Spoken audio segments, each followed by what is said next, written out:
Hi, my diversity field experience was about the culture of heavy metal.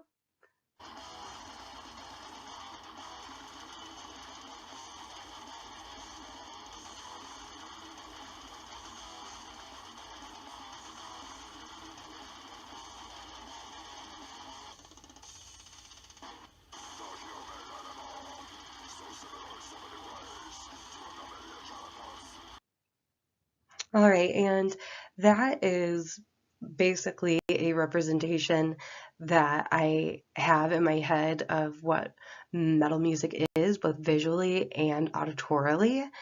And I dislike metal music because I have ADHD, OCD, and anxiety, and the sounds are extremely overwhelming. Like I can't process anything, it's a sensory overload.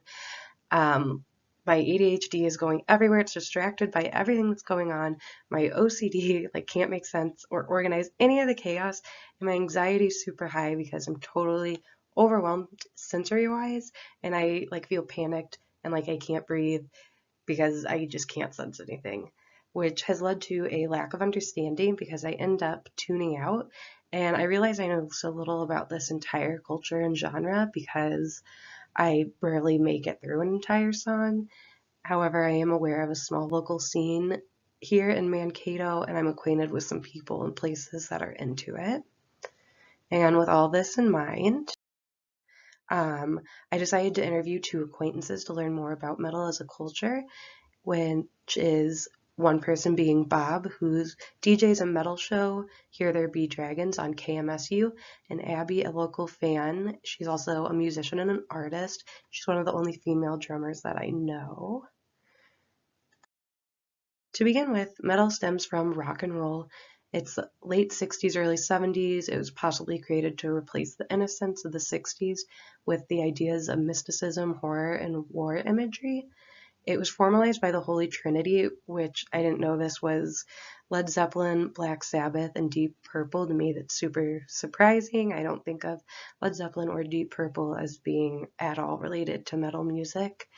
And also, metal is said to be generally faster, louder, and more technical than a lot of other guitar-centric genres of music.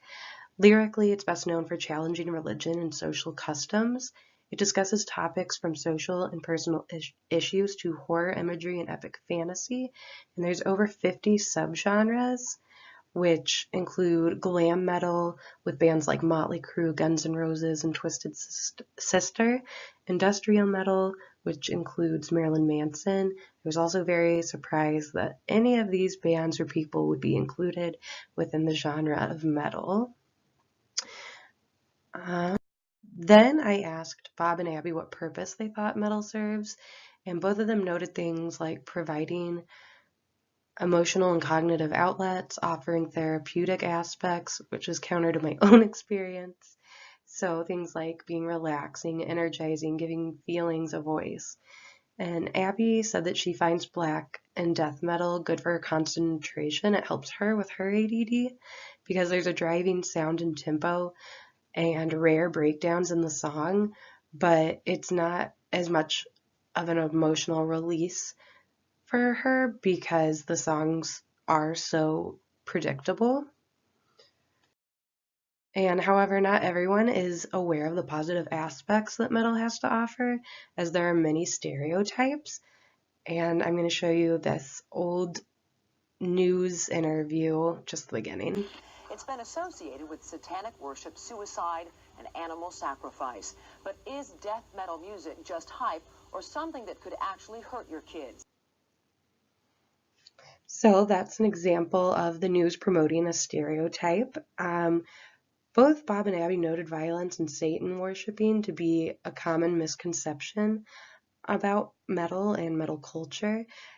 Metal misconceptions may arise from, like Abby told me, the general population being afraid of it, how it sounds. It's the only genre of music that's scary to some people.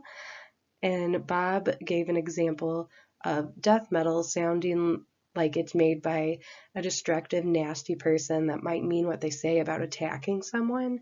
So metal captures aggression and other dark emotions and gives them a voice.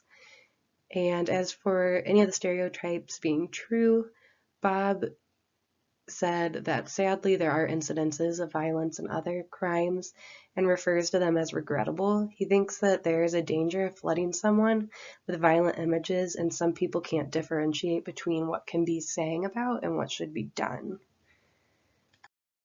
In fact, many of these characteristics found in metal culture are in contrast to these stereotypes.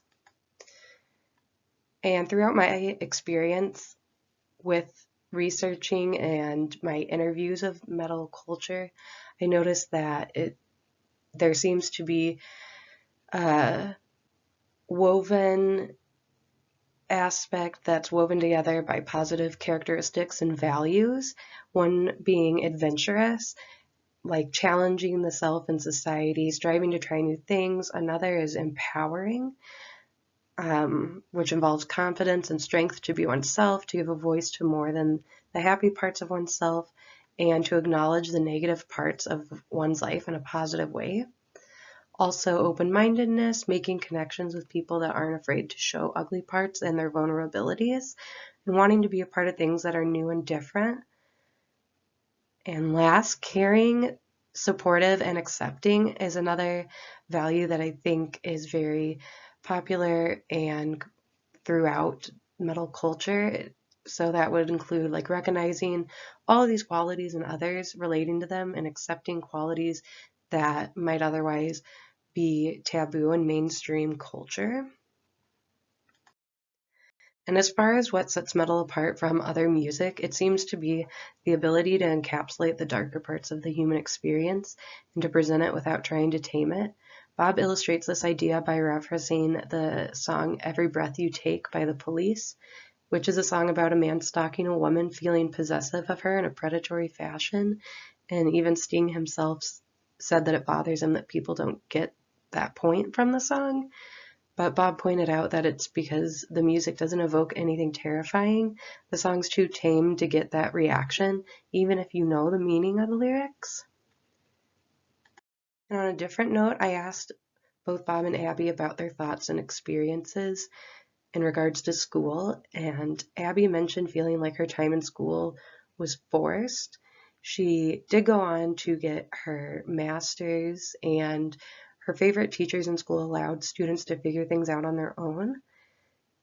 And from what I have on my slides, I think when you combine Bob and Abby's impressions, it shows that teachers, the approach that they take is a really important thing for the classroom. It would mean that good teachers should establish meaningful connections, make subjects interesting and relevant to students, allow students to make mistakes, and trust that students will learn without being constantly assessed. And finally, I learned that I am more of a metal fan than I previously thought. I didn't think that any music that didn't fit my stereotypical like schema of metal music would be metal, but some of it is. Metal music creates a safe place to process and acknowledge less desirable emotion and cognitive realities. Negative stereotypes don't represent positive values that are pervasive in metal culture. And last, metal culture could be a model for schools in the way that it promotes the use of emotional outlets and acknowledgement of feelings, including those that are less desirable, and it fosters understanding, creating meaningful connections, exploration, empowerment, individuality, and honesty.